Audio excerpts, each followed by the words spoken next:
Hello, everyone. I'm super excited to be here, and I'm going to warn you, I love karaoke. So I might break out into Delta Dawn. That's my song. So I'm super excited to be here, and what I love even more is seeing some of my former students and current students in the audience, because that's who Madison College is. We touch a lot of people in our community. So I'm excited to share the journey that we've been on over the past few months. So I don't have my notes on a phone. I have them old school on note cards because I have a lot of visuals and I wanted to make sure I didn't miss my key points. So let's get started. That's right, I am doing my own slides. I gotta remember that. Okay, so when I was putting my presentation together, I was like, are they gonna expect me to have a really profound statement about what we've done at Madison College over the last 3.5 years? And when I was thinking about it, I was like, it's actually not that profound, because we really went back to the basics. We started at the foundational level of what you need to do if you're gonna go through a transformation. And at the root of it was research and really just stepping back and saying, what do we know? What do we need to know? So if you were hoping to come here and be like, wow, that's the most profound information and insight I've ever heard into a digital transformation, it was really about looking at our systematic processes, our team, and our foundation, and saying, okay, what do we need to do different? So let me tell you a little bit more about Madison College. Chances are many of you in this room have been touched by Madison College in some way. So we have 3 campuses in Madison. We're very proud of our South Madison campus, and that holds a special place in our heart because our president has a mission to help the underserved population in Madison. So for him, it was a personal mission to put that campus in the South Side. And he privately fundraised all the money to build that campus. We didn't want to go out for a referendum and ask the community for more money, so we went out and collected all the money on our own and to build that beautiful campus. But what's really interesting is if you haven't been to Madison College in 10 years or so, I would invite you to come back, because you will walk back into Madison College and say, boy, this is not the vocational technical school that I knew. One of the biggest challenges we face is overcoming the community perception of what Madison College is and who we are. And we do a lot of amazing things. And so I think if you step on our campus now, you might have a different perspective of some of the things that we do. So we serve over 40 school districts and 32,000 students around our campuses. We have campuses in Fort Portage, Reedsburg, Watertown, and then 3 metro campuses here in Madison. So who we are, this is our mission statement, and sure, I'm gonna have Chelsea here do my clicker for me. So we are an open access campus to provide a quality higher education that fosters lifelong learning. So what do we mean by that? We have over 200 programs at Madison College. We have everything from apprenticeships to business programs. We are the biggest on-ramp to the UW-Madison, and they are actually the biggest on-ramp to Madison College. So it's just one big circle of life between us and UW-Madison, because we have a lot of people that come back after they have a 4-year degree to retool and re-energize. Maybe they want to make a job shift, or they want to do something different, or they're unemployed, they'll come back to Madison College. Or midlife career, they're like, I don't want to do that anymore, I want to do something else, so they'll come back to Madison College. But we also are the biggest transfer on-ramp to Madison College. So we really have taken on the perspective of a community college more so than a vocational or technical college, because we are so strong in the liberal arts transfer program. We're very strong in health, IT, business. I have a daughter right now getting her doctorate in occupational therapy, and she took a 5-credit chemistry class at Madison College.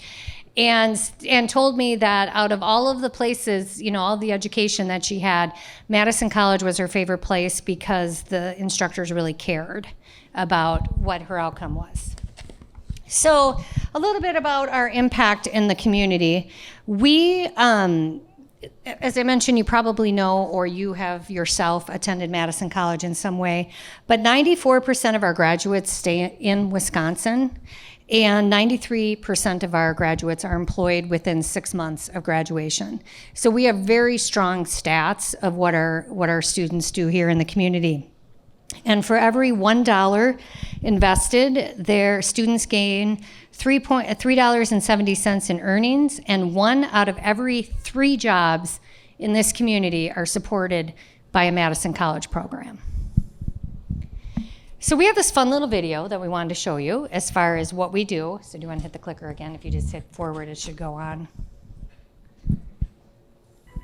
With around 200 career-focused academic and training programs to choose from, it's no surprise. Madison College graduates are everywhere. They're finding success all around you. Just take a look. Our grads turn their talents and passion into a healthy paycheck across all kinds of careers. They're saving people's lives and wowing taste buds with flavorful 5-star eats. Ooh, that looks really good. Our graduates are working creators with successful careers as animators, artists, designers, and more. And they're crushing it in high-tech fields too, writing code, connecting and protecting the cloud, and more. Everywhere you look, Madison College grads use their in-demand skills to build and better the world around you. Employers know they're job ready from day one, and most of our graduates get a job within 6 months. Want an in-demand career that's the perfect fit for you? Look around. There's just one place to start. Madison College. Check out all our programs and all your possibilities at madisoncollege.edu. So next time you go to the dentist, get an x-ray, get pulled over by a policeman, need an ambulance to take you somewhere, think of Madison College, because those are all our graduates that are working with you every single day in the community. So we're very proud as a college of what we give back to the community in our students and their success and the value that they provide. So what we really sell at Madison College. So one of the things that has been a challenge is convincing people within the college that our students are actually our customers, because higher ed is very competitive right now. And we need to treat our students as if they're customers, because they have a lot of options for where they can go to get trained in a lot of different fields right now. So we're going to talk a little bit about that. But what our marketing department has focused on in our campaigns and our deliverables is that we truly sell brighter futures. People are not coming to take a 3-credit class. They're not coming to get a degree. They're coming for a brighter future. They're coming because they want a better job. They need increased wages. They need to support their families. We serve a lot of first-generation college students, and we have a particular focus on underserved students as well. So really our message is, don't come and just get that 3-credit class, is come and change your future at Madison College. So let's talk about this transformation that we've gone through over the last 3 years. First of all, I came into this position, I've been a faculty member at Madison College in the marketing and digital marketing side of the house for a long time. I've been there almost 16 years. And another marketing faculty, Steve Knoll, and I developed all the digital classes, all the social media, when like all of that stuff was just emerging back in the day. So have done a lot of different projects throughout the college. And our marketing director left to go on medical leave. So our president was like, hey, do you want to come over and like do this job for 1 academic year? And I was like, sure. So truly with the intention that I was going to come in for 1 academic year and then go back over to teaching. And here I am, I'm still here. And one of the challenges that we had was he's like, I need a marketing plan from you in 60 days after you get into the position. So I was like, okay. we had a lot of hurdles when I came in. First of all, I don't know if it's higher ed. I think it might be higher ed overall. We like to drive our business based on the processes we have and not what the customer actually wants, which is a big challenge. We have a lot of silos. We are a massive organization. And so it's challenging because not only does the college have a lot of silos, but when I came in, the marketing department also had a lot of silos. We had different people working on different projects, not talking to each other, so we're running multiple campaigns that weren't brought together as a team. We really didn't believe in analytics, so we weren't really sure what was working and what wasn't working. We just had a gut feeling that things were going pretty good. So, and we also send a lot of people out into the community. So our automotive faculty go out into the high schools and they talk to kids about coming to Madison College for the automotive program. And we have people like that going out all around our communities. And all of those leads that were coming back were just kind of sitting in a big pot.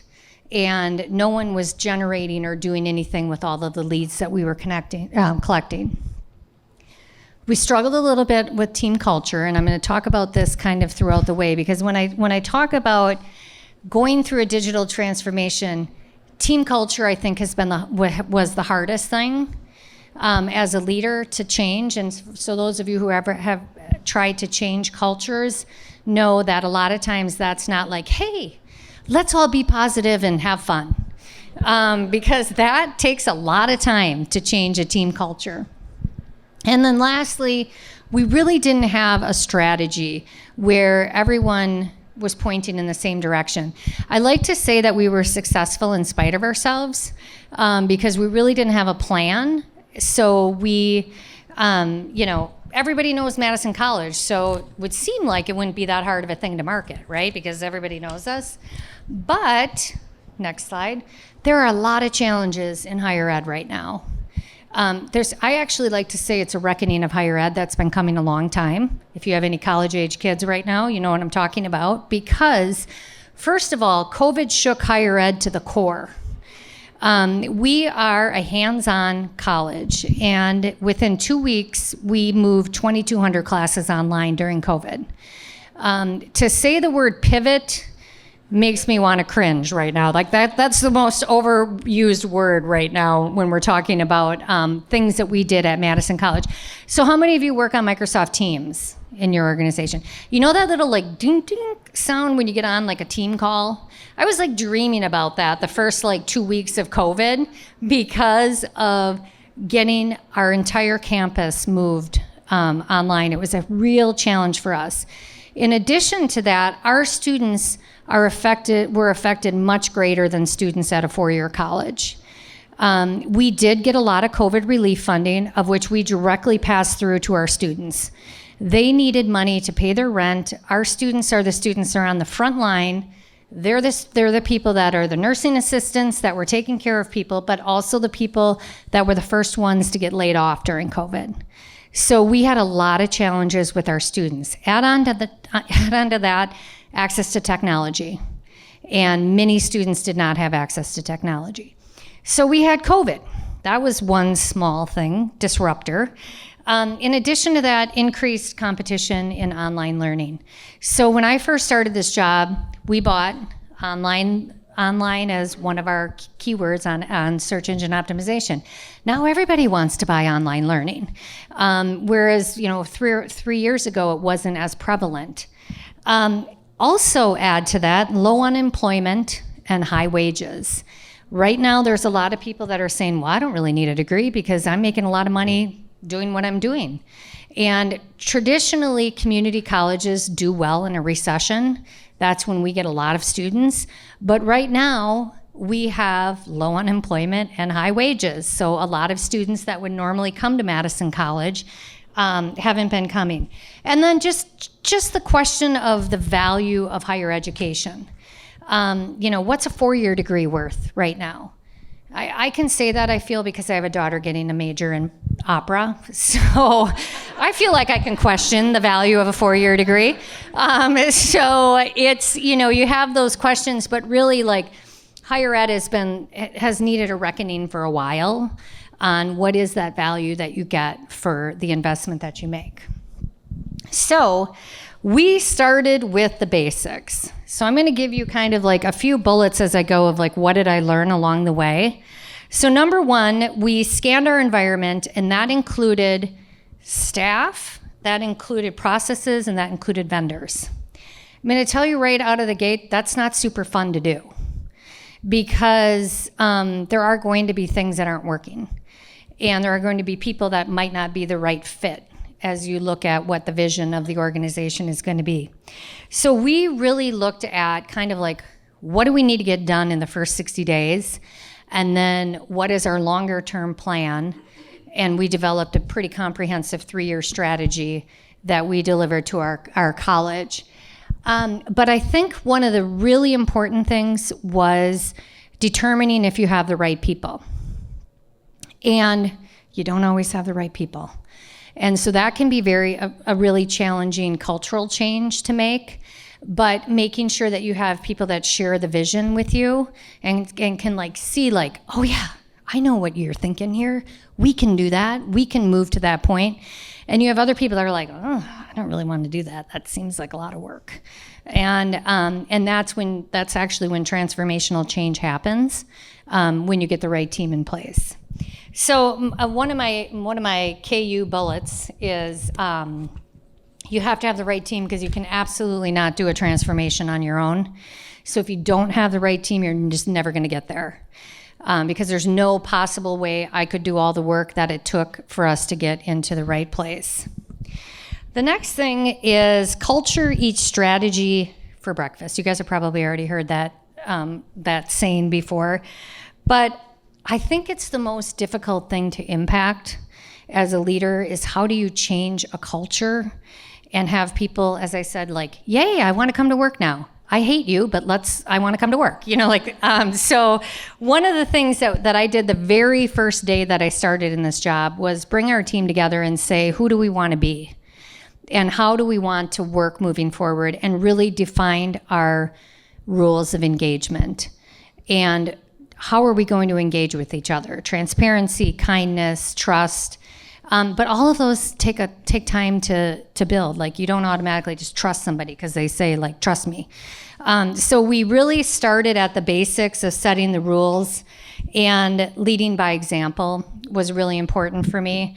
I actually moved out of my office for a short amount of time and sat out in the work area with everyone to be more engaged with what was happening and make sure that people understood, like, hey, you can come and talk to me about stuff.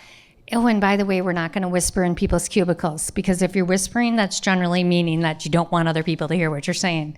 But also accountability. I think that is a really, really critical piece. And again, not an easy piece to implement, but holding people accountable for their actions and what they need to deliver to the team in order to move forward. And then the other key piece that I had to do was do what I call our internal sales. I like to tell my team 70% of my job is selling up, and 30% is managing them, because I'm constantly looking for the next thing that we're working on. So I constantly have to sell up to our cabinet, like, hey, I need money for this, money for that. I need $1 million for a website, stuff like where you're constantly like asking people for things. So I spent a lot of time going out to meetings in the college and just talking about, here's our strategy, here's what we're doing, and how we're going to move forward. So the next thing we did is looked at our strategy umbrella. And this looks like a super simple slide, I realize, but we took our strategy and looked at, okay, we have earned media and we have our traditional brand marketing. Underneath that, as I said, we're a very complex organization. We have our continuing ed, that's like our 4-credit class. Like, I just took an intro to wine tasting class at Madison College.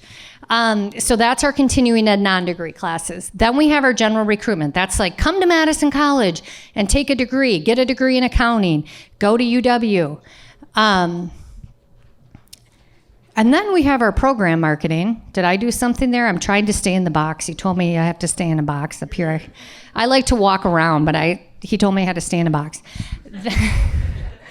Then we have our program marketing. I like to say we were the wild, wild west at Madison College in program marketing because we had a bunch of people that are program directors, like, for example, the head of nursing, who has no idea how to do marketing. They're really good at being nurses. And they were just doing their own marketing. Like, hey, we're going to go out and run a social media campaign. And our administrative specialist program called me and they said, hey, we're buying billboards in Middleton. I was like, hold on. What are you doing? So we really took a look at, like, how do we align our program marketing, which is the wild, wild west, and we still grapple with this on a regular basis. Aligning them, and then we have current students that are at the college that we want to re-enroll. So we kind of have a lot of different things at play, and as I said, we're a massive organization. So trying to get everybody on the same page is a challenge, but one of the key things that we did is we spent a lot of time trying to gain partnerships. Going to different people around the college and saying, listen, this is our strategy. Here's why we need you to get on board. What do you think? The other key thing that we did is use data. Because without data, you can throw everything else out the window. Nobody believes what they're saying, and they all just think it's like we don't know what we're talking about. So we used a lot of data and said, hey, we're going to do this, this, and this. This is why, and these are what the results are going to be. At first, people were like, I don't know. I don't think that's going to work. Until you go back and say, oh, wait, your applications for your program are up 25%? Cool. Let's go do some more. And, like, can you come with us to some meetings and go around and talk to other people and tell them that they shouldn't just go out and do all of their own marketing, that we can actually make an impact if we all come together. So that was our strategy umbrella that we went out and sold internally. So the next thing we did is develop personas. Who's our audience and who are we talking to? So we did this pretty simply by looking at who attends our programs, and it's different for each program, and what are their behaviors, their motivations, and their challenges. So we laid demographics over their psychographics. I mean, again, I'm not telling you guys something most of you don't know, right? This is like basic marketing. But it was like, okay, so now how are we going to figure out how to go talk to these people once we figured out who are our different audiences? And I think we have like about 12 personas now of all of our different people that we talk to. So we determined who was our audience. The next thing we looked at is, what do we know about our audience? Again, very foundational, but right now we're finishing up a plan with our partners, KW2, which are represented over there, and it is our onboarding of students. So when students come to Madison College, we actually make it really difficult for them to enroll in classes. I told our president to go online and try and enroll in a class, and then come back to me and tell me what he thought about that process, because we actually make it very difficult. And one of the key things that we uncovered is, why is our application so hard? So we are making a move right now where we're moving our application in front of our firewall, so that I don't have to go create a whole big account. I can apply, and then once I get admitted, I can then go through the process of like giving you all the information for financial aid. So my friends that took this wine class with me the other day were like, wait a minute, aren't you the CMO? How do you enroll in this class? It's so hard to enroll in a non-credit class. And I'm like, yeah, I know. We don't make it easy. So one of the key things that we looked at is, throughout our process, where do students get hung up? And do any of you have kids in college? Have you ever filled out the FAFSA form? We know students get hung up on financial aid. It is not an easy thing to get through. So we are finishing up this study right now where here's all of the steps our students go through, and here's the problems that they have.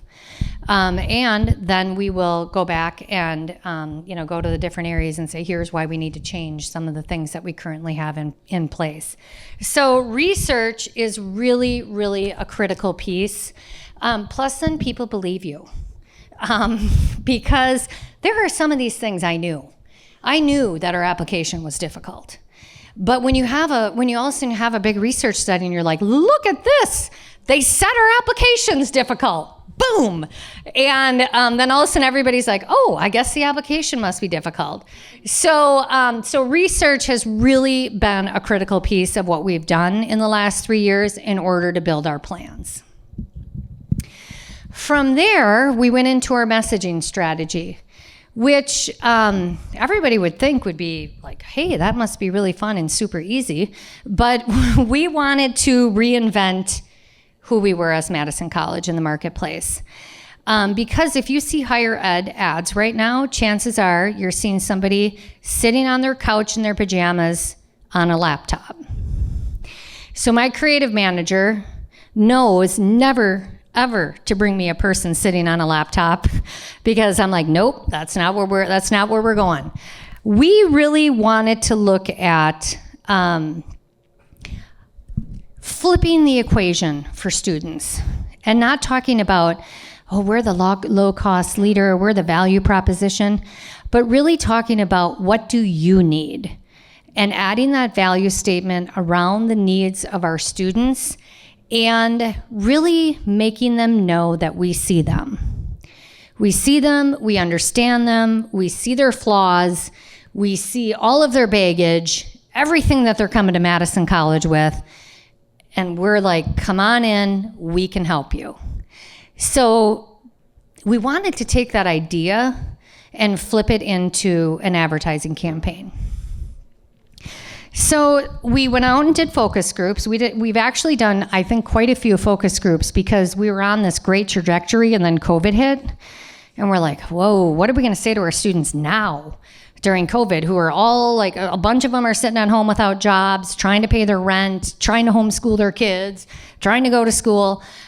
So we pivoted our advertising during COVID to kind of more of a, we support you, we're here for you financially. We gave out a lot of money. As I said, we passed through a lot of the federal funding we got directly to our students, and so they could pay their rent and their car bills and all of that. But so coming out of COVID, we really wanted to, flip this equation of how do we meet our students where they are at, and that we really value them for who they are and what they bring to the equation. These are a couple of the quotes that we took out of our research. People wanted to be seen, that they wanted to show their children that they had something to be proud of. They wanted to be able to support their family, and so we really looked at how can we take all of that and put it into an ad campaign. So this is a look at some of our screenshots from our video campaign, which looks, without our logo, like, would you guess these are higher ed? Looks pretty different from a lot of the other higher ed that's in the market. Video, not surprising to most of you, is our top performer. We have had a lot of success with video. It is where we are engaging, especially our young 17 to 22-year-old students are all coming in on video. So really, you'll see in these ads that we're playing to our audience's traits, their self-definition, their vision of themselves, and kind of what the vision of their own future holds. The other thing that you'll see is that these are based on our personas. So we represent across the board our personas and messaging that resonates with each of those personas. Returning adults, this is our group that has a lot on their plate. They are not just going to school. They're not our 18-year-old that their parents are like, you got to do something, go to Madison College. These are our students that are really trying to change their trajectory. They're coming to Madison College because they want to get a better job to support their families. So we really looked at on the returning adults, talking to them about how they can escalate to their next level of their career and their and their life, and actually be able to manage school along with everything else they have on their plate. In addition to that, we added in parents and influencers.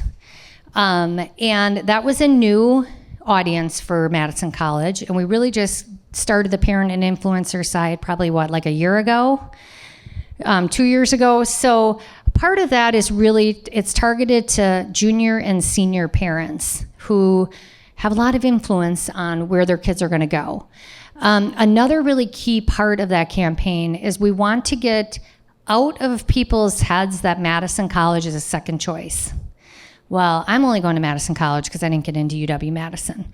When Madison College offers so much for students, especially students that want to transfer into the UW, we can give you the same education at 1/3 of the price. We use all of the same textbooks as UW-Madison because in order for our classes to transfer to UW-Madison, we need to use their textbooks. So we have the value statement of like, you can get a really good education for a much lower price.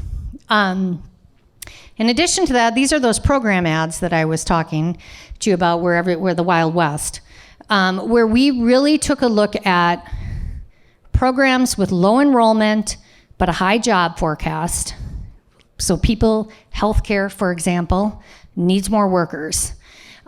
We looked at our top enrollment programs. One of them is liberal arts transfer.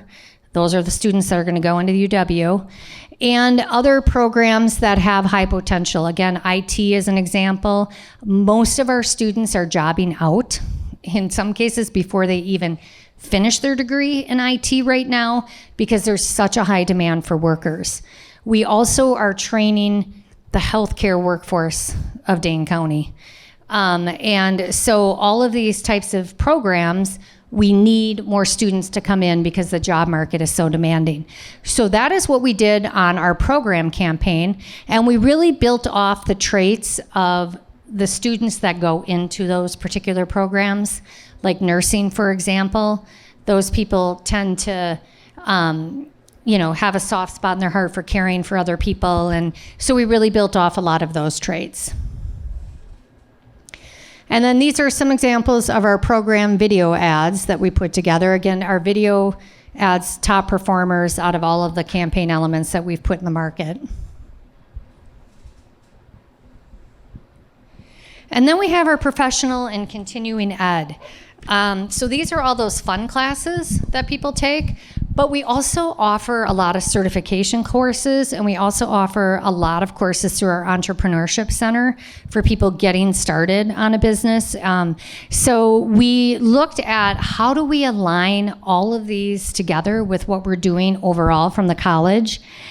And how many of you remember the big catalog of Madison College classes that you used to get in your mail? That was outdated the day it hit your mailbox. So looking at how to change the thought process of this is what we've always done. We're going to always do this because it's what we've always done. And really thinking about how can we reach our target audiences in a different way that is still as valuable for them and for us, and gives us a better return on investment. So this one, I'm not gonna lie, professional and continuing ed, a bit of a challenge to make that pivot, but I think we're finally making some progress there. All right, so this is a near and dear message that we put together at Madison College, and I like to call this a hyper-targeted campaign.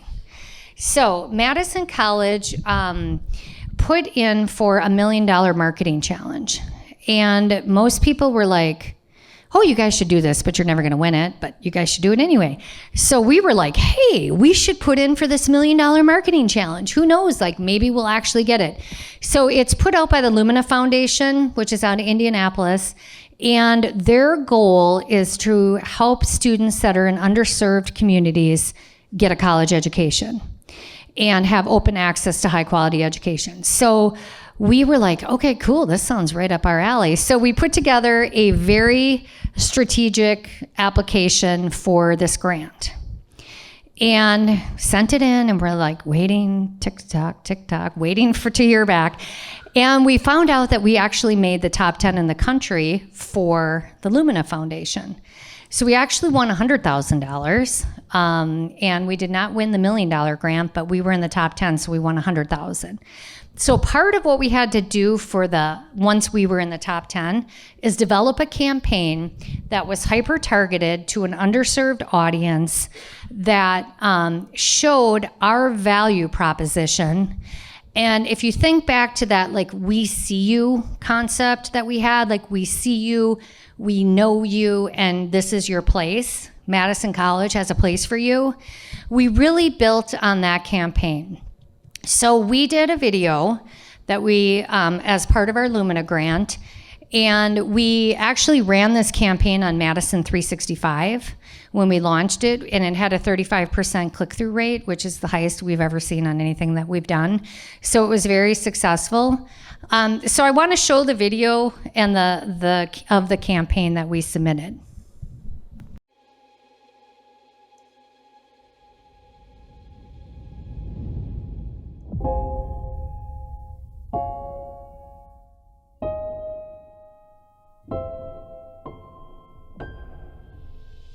They say home is where the heart is. But who is this they? And can they deal with my life on a day-to-day? I work for the come up. Every day there's a war. And as I look at my circumstances, I know that there has to be more.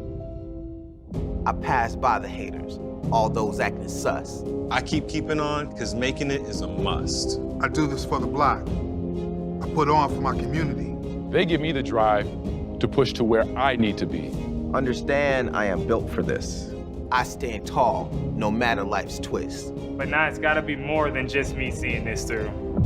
It's gotta be me, and it's gotta be you. No one knows what the future holds, so I treat it like a present. I'm just saying, I can be a little more bold when I don't have to worry about groceries, childcare, or rent. I've been a face in the crowd, a nameless number under the sun. But all of that changes now, because I'll meet you one-on-one. See, learning and growing is making things clear. I've got to pop now. It's gotta be right here. Here, where I'm seen, where I write my destiny. Here, where I can be every version of me. Past, present, and future. I'm not in it alone. If you're willing, I'm ready. So let's bring this thing home.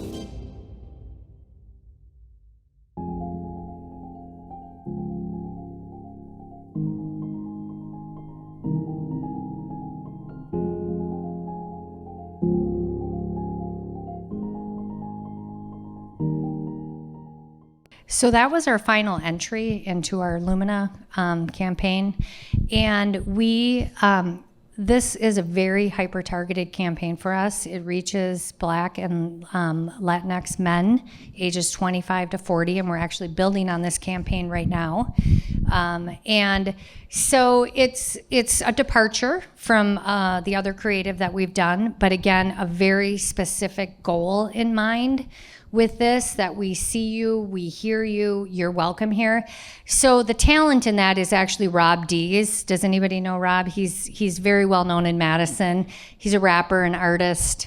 And when we looked at how could we reach our audience in a way that was authentic to them, we reached out to Rob and said, hey, would you be interested in doing this video with us? This is like kind of what we have in mind. Is this something that you'd be interested in doing? And he's like, yeah. And so that's how we, concepted the idea. We worked with KW2, our agency partner, and then Backflip. If anybody has worked with Backflip in here, they were our video agency for this project. So it's a piece of work that we're really proud of. It's a big departure from what we've done, but something that was very, very meaningful to put together. Okay, so we have our messaging. Then we went into the basics again of where do our customers or students get their audiences. So we really went through, and this was an exercise that KW2 did for us, where we went through our each of our personas, the funnel that they go through. So I like to kind of go back to my marketing 101 class, that when we look at enrolling in college, it's not like buying a pack of gum, where, you know, it's like a much longer process, a much more, it's a longer, more serious commitment about your future. So looking at, we know the process that students get through, where do they get their information throughout that funnel when they're looking at learning more about Madison College? So we really focused a lot on, again, breaking this out by persona. Who is our audience, and then where are they finding their information? And from there, we built our media plans. When I say we, I mean KW2, built our media plans for us. And we started with our personas, and I have in here, get the right partner. For us, that was a very critical piece. When I came into this job, we were buying all of our own media, and we had multiple invoices from multiple vendors that weren't aligned, and we really needed a strategic approach to our media. So that's when we brought in KW2. And we put a stake in the ground to start. If I look back to where we were 3.5 years ago to where we are now, it's remarkable, the transformation on the media side, because you have to start somewhere and measure it and say, like, oh, did that work? Okay, that didn't work. I mean, we've had some things that haven't worked, and where we've said, okay, let's make an adjustment on that. But the whole time kind of always tweaking, always improving our dashboards for measurement, and then saying, like, oh, that didn't work. Like, for the longest time, Twitter didn't work for us. Then we went back on Twitter. Now we're back off of Twitter. But, you know, we've had some adjustments where, like, Instagram stories were working great for a while. And then, oh, well, Instagram stories aren't performing as well, you know. So making a lot of adjustments based on what we learned. And I think the biggest takeaway here is you're not always going to get everything right, and that's okay. You just have to, like, learn, take a learning from that, and then make the adjustment on the next round of media that you do. For us, metrics are key. They were not key, but they are key now on developing a full dashboard so that we can look at our cost per click, where people are clicking, where they're going, how long they're on our website, what are they doing on our website, all of those kind of metrics we have in place now. I mentioned earlier that whole capturing leads, how we weren't capturing leads, and we weren't really giving people an avenue on our website to say, hey, you know, raise my hand, I'm interested in coming to Madison College. So we put together a pretty comprehensive lead capture program that we are now gathering all of those leads. So if our recruiters are out in a high school, they bring back those leads and say, hey, here are some leads that we got, people that are interested in coming to Madison College. So I hesitate to say the thousands of dollars that were lost on not tracking leads before. So that's a really, really important part of our strategy right now, is following up on leads and making sure that we're communicating with people that are raising their hands, saying they're interested in Madison College. So college starts with search. That is a key area that people find us. And we really didn't have a search strategy. We kind of were doing some things, but we weren't really tracking any of those things. And we're like, yeah, that seems like people would be searching that. Let's put that in there. So we put together a super comprehensive plan. And when I say we, I mean KW2 put together a super comprehensive plan for us on college search. And really looking at the data behind how people are using search, and putting those analytics to work for us on constantly improving what we're doing and constantly figuring out how do we really manage that search process. Kind of a funny story is one of the keywords that people search is cheap college. So I was talking to our president about this, and he is like, why are you marketing cheap college? We're the value leader. We don't want to be known as cheap college. I'm like, but that's what people search. So we have to be where people are searching on the cheap college. And, you know, like online learning, when I started in this position, online learning was not a highly sought after keyword, and it is a key phrase, and it is now, because everybody kind of through COVID moved into the online learning environment. So we revamped our search strategy. And then a really key thing that we worked on was our website strategy.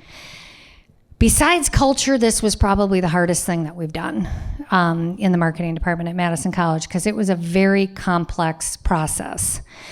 And we know that students want to hit the easy button. They want to have information at their fingertips. They want to be able to see the program, see the details, how they fit in the on the campus. Like, can they see themselves there? Because that is a big fear of our returning adults, is like, is there going to be other people like me coming to college? But the website plays a key role in how people feel about Madison College. So we launched a major website initiative, and it started with research, because are you guys seeing my theme here? Research, more research, because you can't sell anything without research. So we did a massive research study that looked at how people engage with our website. And we got a D. We like to give grades out at Madison College. We got a D on our website strategy. So people couldn't find information. These were some of the quotes that people put out. There's too many buttons. I can't find anything I'm looking for. How do I figure out how much college is going to cost? You know, a lot of like the basic information that people needed to know, they had a hard time finding on our website. So we had a real challenge at Madison College, because we're a huge, complex organization, that everybody owned the website and nobody owned the website. So what that meant is everybody and anybody from any department had a web author. They could go out and put whatever they wanted on the website. Like, hey, this sounds good. I'm going to go write a few paragraphs. And so we had a lot of challenges with our website. The other really critical piece is that we built our website based on our process, based on how Madison College's internal processes work, and not on what our customers needed when they came to our website. So we launched on a 3-year project, of which we just finished phase 2 a couple weeks ago.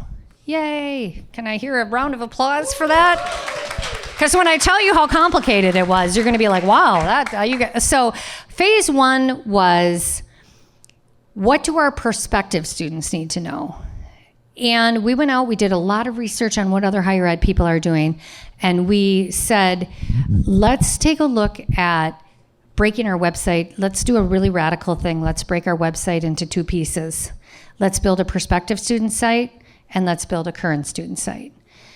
Because those students have different needs. Prospective students are looking for different information than current students who need to find out what the 3 credit classes that they need to get done so they can graduate in May. So we launched a 3-phase approach, the first one being completely redesigning and building a prospective student site. This was controversial. People didn't understand. People wanted to know why we would do this crazy thing in marketing and break out our websites for different audiences. And actually, we got a lot of pushback internally. The number one thing that we told people is we are going to recruit new students on this website. It is the information that's needed if you're going to attend Madison College for the first time.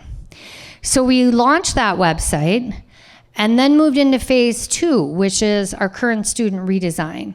And that was basically our site for all of our current students. Meanwhile, we broke off internal communications to a separate part of the college, and they launched their own SharePoint site to manage just internal comms. Because if you think about the mess that we had, every faculty, staff, employee, community member, prospective student, current student, past student, everybody was going to the same website. So they couldn't find what they were looking for because it was just like this massive pile of information. So we just launched our current student website. And that is, the key word we use around that is engagement. Also retention is another word we like to use around that. Basically helping current students find and navigate what they need. The third part of our phase, it's going to be really messy, is the multi-site strategy we have at Madison College, because the library, the bookstore, athletics, you name it, they have their own website. So trying to look at how to align all of these other separate websites underneath our family brand of websites. So we're giving our web team a break right now because they just launched 2 massive projects. They're going to just take a deep breath for about 6 months before we launch into our 3rd phase of our website. But I think the key thing, my key takeaway for you on this is claiming the leadership position, because no one really owned our websites. It was kind of like, well, they're somewhere between tech services and marketing. And we didn't really have, when I came in, we didn't have anybody on our web team. And we now have 4 people. We built our team up to 4 with a very key position for us, which was a digital analytics person that could come in and build all of the back-end stuff that we need to see on our website. So when people come in and say, well, I think that we need this, this, and this, it's like, let us show you the data of what people are doing on our website, and that will help us make our decision, help you, understand the decision of why we're doing some of the things that we're doing.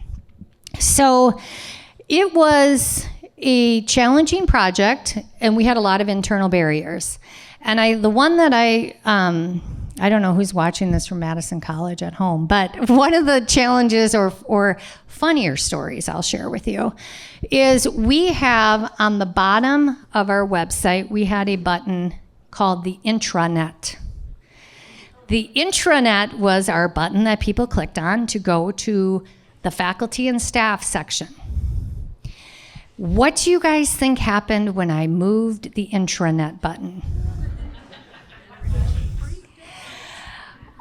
The rafters shook at Madison College on that very day. Our president called me. He's like, what happened to the intranet button? Everybody's calling me. And the key painful message there was that wasn't the audience that button shouldn't have been on this website, because it wasn't even the audience that we were talking to. So when people clicked on that button, they're like, well, what's the intranet? People that weren't Madison College people. But it was a big, big deal for the college. Like, I know that sounds really ridiculous, but let me tell you, it was a big deal. I had people stopping me in the parking lot. So from there, we launched our two sites. So on the right-hand side, you'll see our current student site. On the left-hand side, you'll see our prospective student site. KW2 did all of our style tiles, research, branding, and then we actually built the websites internally with a strategic plan and guidance from KW2. We have a great development team that was in agreement that we needed a new web strategy. So they were totally on board to get this done for us. Sometimes that isn't always the case because it's a lot of work. But they were absolutely fantastic and totally on board to get this done. But some of the things that we did were really, again, based on what do our students need? And so one of the things that we did was build your own new student checklist. Like, what kind of student are you? Are you a veteran? Are you a returning adult? What program are you interested? And then, okay, click on all these boxes. Here's your checklist of everything that you need to do to come to Madison College. Like basic things that are really important for what our students need. Some of the key things that we also built in were like website 101 basics with search, translation, again, capturing our RFIs or requests for information so that those are funneled somewhere and going right into an email campaign for us, having easier navigation, having it super easy for people to figure out, I want to be in the accounting program, how long is it going to take me, how much is it going to cost me, and how can I start? And also, how much is it going to cost to come to Madison College? So we built in a net price calculator so that students could enter like all of their information, and then like poof, here is, our web team wouldn't say it was that easy, but it was like poof, here's how much it's going to cost to come to Madison College. So really, again, basic stuff, but really impactful for our students. Another thing that we did, thanks to COVID, was modernize our channels. So when we went into COVID, one of the key things that we had was we did not have a chat platform on any of our websites. So we pivoted very quickly, and are you guys ready for this? We used our librarian chat. Our librarians had a chat system already set up, and we needed to get something onboarded quickly during COVID. So we brought in this chat system that was like Ask a Librarian, and like modified it for students that were at home and like they had questions and we needed to give them answers. So we started there, and while we had time to take a look at what makes sense for us to implement on our websites once we build that out, so we kind of threw a Band-Aid on it and then built out a strategy of chat, but also texting. The college had been talking a long time about texting. And again, when you have a massive organization with tons of people that want texting, you need the texting police. Like, who's gonna make sure we're not sending 40 texts to our students a day? So we ended up launching it in recruiting so that when our recruiters were in high schools, they could get people's information. And if any of you have teenagers, 16, 17, 18-year-olds, that's how they communicate. So it was a great launching point for us to work with our high school students. So we modernized our channels. That was also one that was a little bit painful in the beginning because we were using the Ask the Librarian platform, but we've revolutionized that. And then we've also incorporated direct mail. And one of the things I wanted to say about kind of some of the traditional pieces that we forget about because we're like digital, we got to do digital, is incorporating pieces that work with all of the other integrated marketing communications that you're using. So for us, direct mail does have some ROI when incorporated with our email campaigns, our texting, and our digital advertising as one complete package, and not just as a standalone, like, hey, we're gonna throw out, direct mail. How am I doing on time? And then our social strategy, I'll wrap it up quickly here, is really looking at evolving and what works and what doesn't work, and looking at each platform uniquely. Again, nothing that most of you probably don't already know. Next slide. So one of the things that I've done with our social person is said take some risks, and they're not all going to pan out for us, but do some things that work or try some new things, especially with the younger population on Snapchat and TikTok. Is like, I don't know what people watch on TikTok. So really giving them the freedom to try some new things and to push the envelope on some of these platforms. My other thing is, if you can't measure it, think twice about doing it. And this was a tough one for me because our president loves outdoor, loves it. So it was should we take the money in outdoor and put it into a different part of a campaign, or should we use it for outdoor? And outdoor is great for brand awareness, right? We all know that's a great channel. But really looking at, if you're gonna do it, how do we incorporate it and how do we measure what we're doing? And I think I've hit the target on maximizing your message, making sure you're tracking everything and understanding what the outcome is. So we'll skip over that. But I think what's really important is your stuff working. And that's really, at the end of the day, my team is measured on application growth at the college. Are we getting applications? And are people coming? Are people applying? And so we have had the trend, moving in an upward direction as far as making sure that the tactics that we're using are actually delivering applications. So this is my last slide, everybody. So my lessons learned: one, start at the foundation, because without that, nothing else matters. Know the right battles to fight. You are not going to win every battle, and so you need to know which are the ones that are going to be most critical for your team. Getting the right team is really, really important, because there are people that are not going to come along on the ride. And if they're not going to come along on the ride, then they're probably on the wrong team. And that can be challenging and difficult to do, but if you want to move the team forward, it has to happen. Share your vision and strategy and get people on board with it, because again, you can't do it alone. You need people to help you get there. Listen. We spend a lot of time listening to people around the college about like, hey, this is what we need. And listening to your team, because I am going to be the first one to say, I don't always have the best ideas.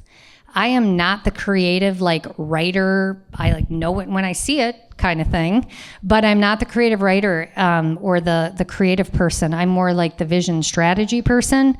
So making sure that I let my team bring their ideas to the table, because I always do not have the best idea. Using data, being nimble, buzzword of 2020, pivot. But being able to be nimble and empowering and protecting your team, letting people like fail, because it's okay if people are going to fail. We've had projects that have not been great, but learning from them and moving along and making sure that your team knows like, hey, if I put something out on social and it comes back around, or am I going to be okay? And it's like, yeah, you are, because that's what we're doing is, we're taking risk, but making sure that your team knows you're going to protect them if they need to. And we just launched a brand new fitness center and campaign at Madison College. If you guys have not been to the campus in a while, you should come and see it, because it truly is. You will walk into our fitness center where the pool used to be, if anybody's been there, and you will say, wow, is this actually Madison College? And they're launching a new campaign saying they believe in the power of the pack. For the wolf pack. So I thought that would be a good way to end my slides tonight. So any questions? I know it's a lot of information. Hopefully you got at least a few nuggets out of that you can use. We have some online. Okay, we have some online questions. 1 second.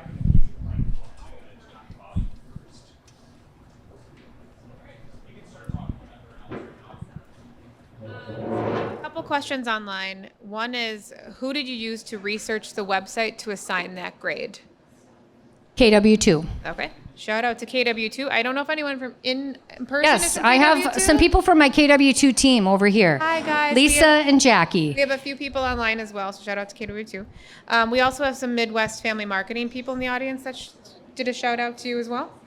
The second question, how do you hold your team accountable and keep morale up in changing culture? That's a good question.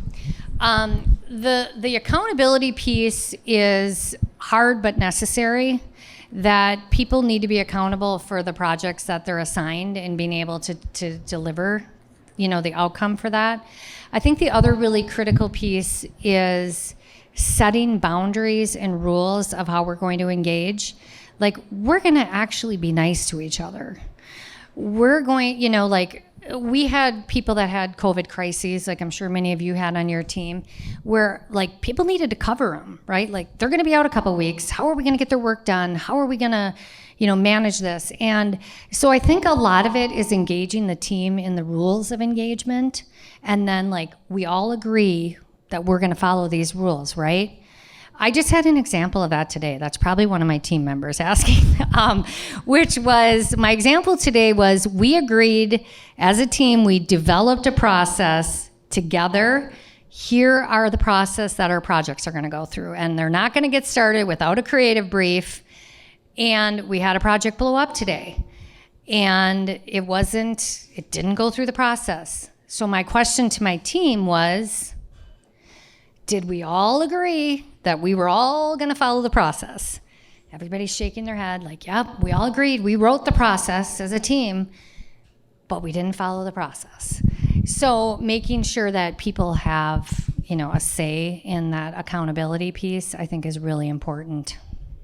And you just have to have fun. I mean, part of, who wants to go to a job that's boring and stinks every day? Like, having fun things for your team to do and team building and engagement. And that is really challenging when we were in the online environment, as I'm sure many of you know. Our team all comes in on Wednesdays because our team has very flexible schedules. But we all come in on Wednesdays, and it's kind of like our fun day where people we get to spend time bonding and engaging and getting coffee and going to the Madison College bakery. If you've never been, we have a bakery that is open 2 days a week, and it's all of the treats that our baking and culinary students make. One last question. This is from Whitney. She's also a Delta Dawn lover. She wanted to do that. Hey. Her question is, how do you address when the biggest roadblock is someone in a leadership role? How do you stay motivated to fight for exactly what you're saying? Yeah, well, that's a spicy but really good question. I will say that I have had some roadblocks along the way, and data is your friend, because if somebody's saying, well, we got to go do this, this, and this, like, but why? Because your gut tells you that's a good idea, or because that's actually what the data is telling you. And we have been very, very fortunate to have a phenomenal president supporting our marketing efforts. For those of you who know Dr. Jack Daniels, he is the foundational person of why we have the Goodman South campus. But he was very, very supportive because we went to him with plans, data, and information. I didn't just go like, I need $3 million. You know, like we went to him with a plan, like, here's a phased in project. This is what we need to get it done. This is why we're doing it. So I think that like with data, we can most of the time bring people along in the direction that we're going. But yeah, I get it. I'm in a big complex organization. What's your biggest challenge? Sorry. What's your biggest challenge today? The slides were great and kind of talking through the things you've overcame so far, but like right now, what's your biggest challenge?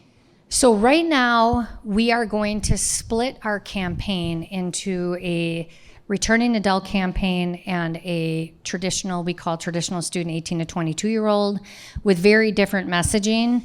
And so we are going through a full focus group sessions in December with our agency partners at KW2 to help us define what that messaging should look like the next evolution.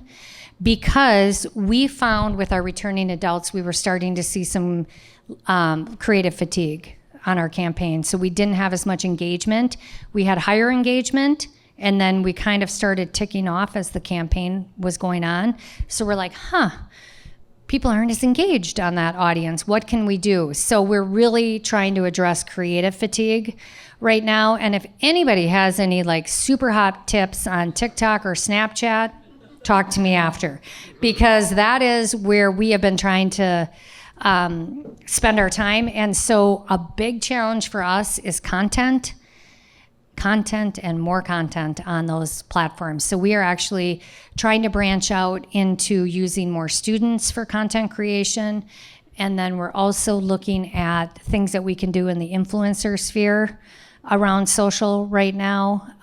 Rob D is a great example of someone that we're looking to do influencing for us on social. So we're kind of trying to crack that right now. Like, how do we break into keeping up with all of this content? One of our most popular TikToks was a Grinch screeching. And it was, when I saw it, I was like, what is this? And it was like this Grinch seeing a grate or something and then going, ee! And screaming into the camera. And I'm like, that's absurd. But I am not the target market. And it performed super good for, it was like one of our top performers. I'm like, how is this one of our top performers? So again, it's that content and influencer thing that we're also trying to get in front of that. So it's an evolution, a transformation, a journey, whatever. It's like you never really have it 100% right. Any other questions for Kristin? Or right here. Here you go, Marshall. Yeah. How much information do you do from a start to end feature as opposed to just getting them in the door through leads versus getting them all the way through to graduation? That's an excellent question and a huge challenge we face, because marketing owns up to application.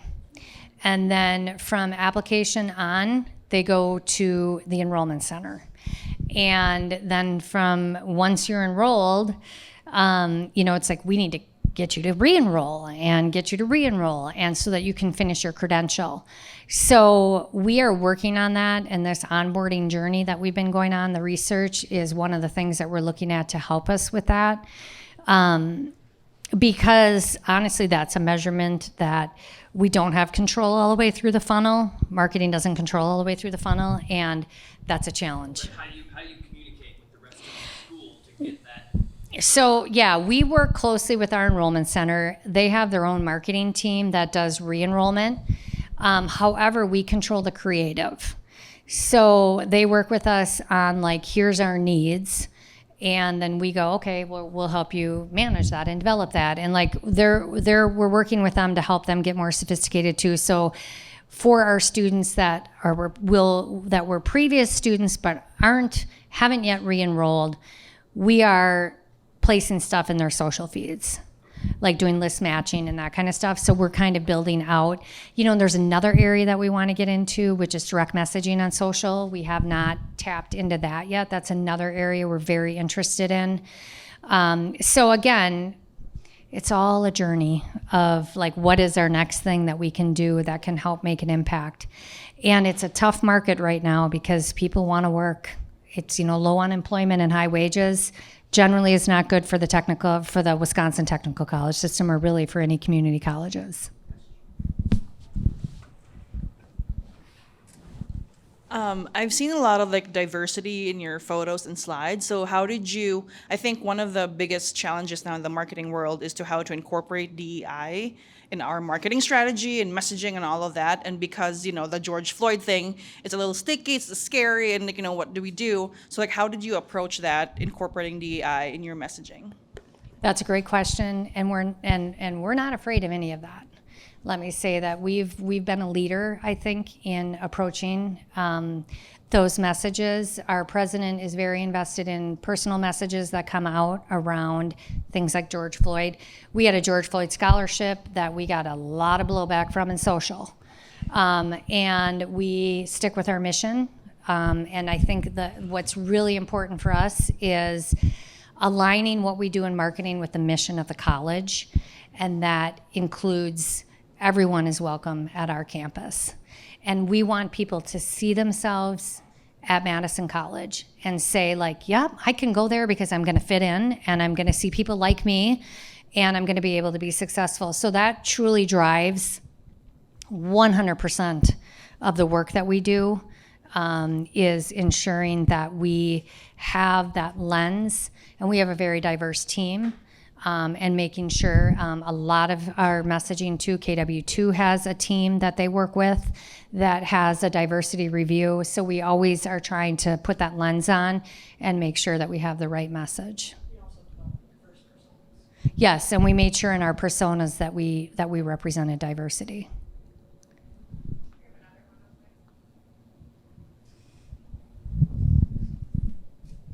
Can you provide a breakout of how much of your budget is research versus how much is actual media buy?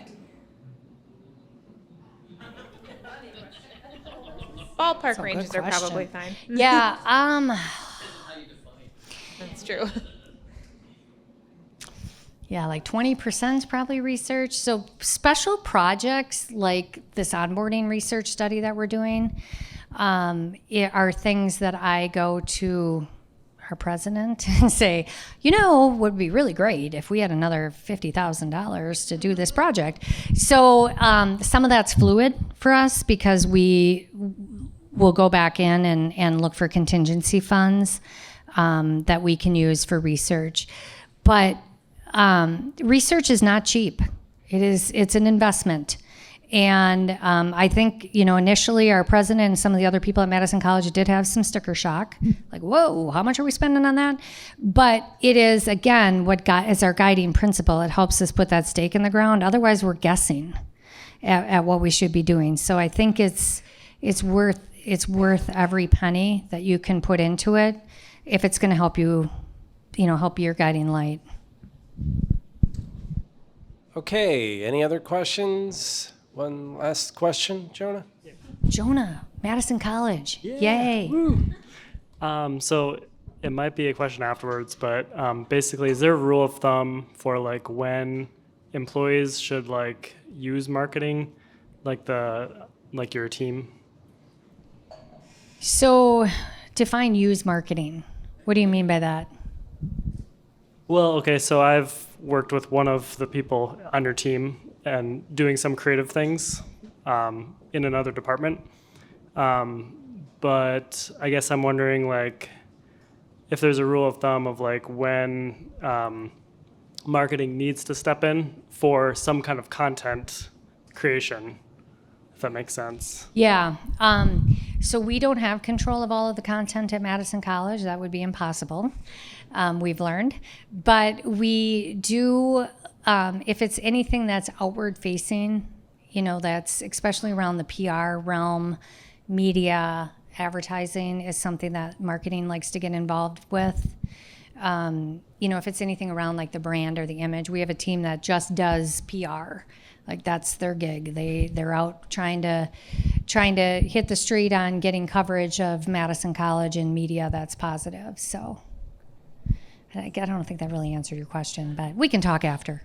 I just have one last question for you.